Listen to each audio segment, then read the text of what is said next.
How does a club go from lifting the FA Cup at Wembley to nearly disappearing forever, just 5 years later?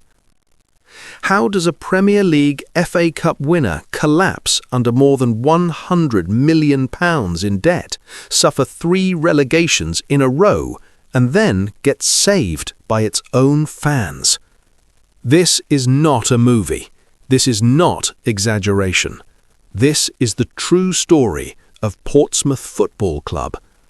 A story of glory, greed, collapse, and one of the most powerful fan-led rescues English football has ever seen. In 2008, Portsmouth were living the dream.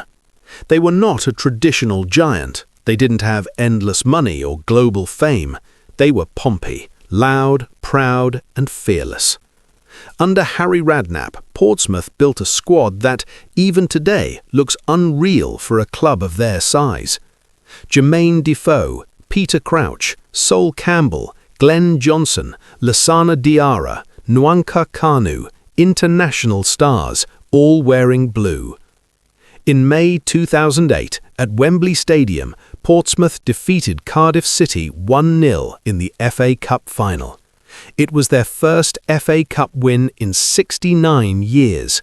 For an entire generation of fans, it was the greatest day of their lives. But here's the first shocking fact. The bonuses promised to players during that FA Cup run were so high that winning the competition barely made financial sense. In simple terms, success was already costing the club more than it earned. And yet, it got even better on the pitch. That FA Cup win sent Portsmouth into Europe. UEFA nights at Fratton Park, AC Milan visiting the South Coast. For a club like Pompey, it felt unreal. But while fans celebrated, a financial time bomb was ticking. The truth is brutal. Portsmouth's success was built on reckless spending.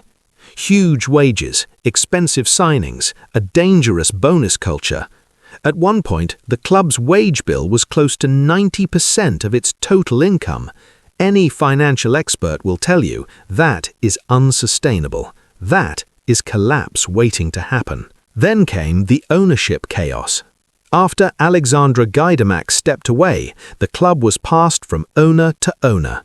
Some were absent, some lacked funds, some were surrounded by controversy. Stability vanished overnight. Here is a fact that still stuns people today.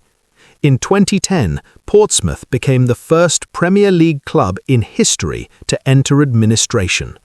9 points were deducted, relegation followed. But it didn't stop there. Portsmouth were relegated from the Premier League in 2010. From the Championship in 2012, from League One in 2013. 3 relegations in 3 seasons.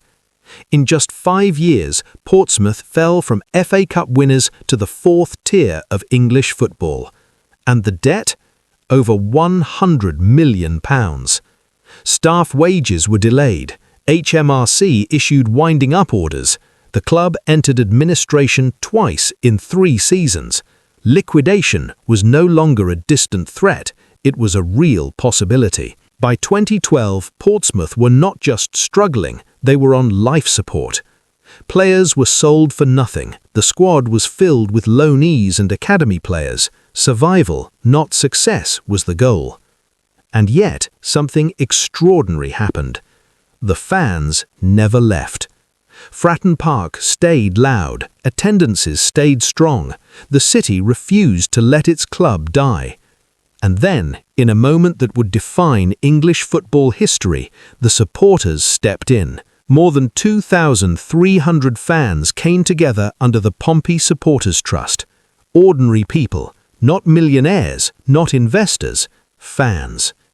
Many pledged £1,000 each, some gave more. Some gave what little they could afford.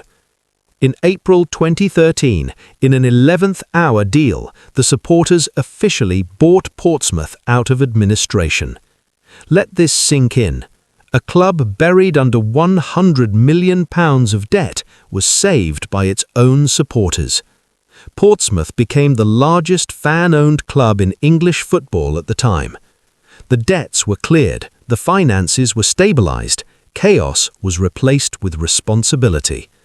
There were no superstar signings, no wild promises, just survival and pride. Fan ownership brought stability, but climbing back up the leagues required more investment. In 2017, the supporters voted to sell the club to the Tornante Company, led by former Disney CEO Michael Eisner. The price was £5.67 million. Not billions, not reckless spending, a controlled step forward. Under Eisner, Portsmouth focused on long-term sustainability, improving Fratton Park, building responsibly, learning from the scars of the past. So what is the lesson of Portsmouth? When owners treat football clubs as personal toys or risky investments, the damage can be devastating. But Portsmouth proved something powerful. A football club does not truly belong to its owners. It does not belong to balance sheets or boardrooms. It belongs to its people. Because when Portsmouth were at their lowest, it wasn't a billionaire who saved them. It was the fans. And that might be the greatest victory Pompey have ever achieved. Subscribe for more.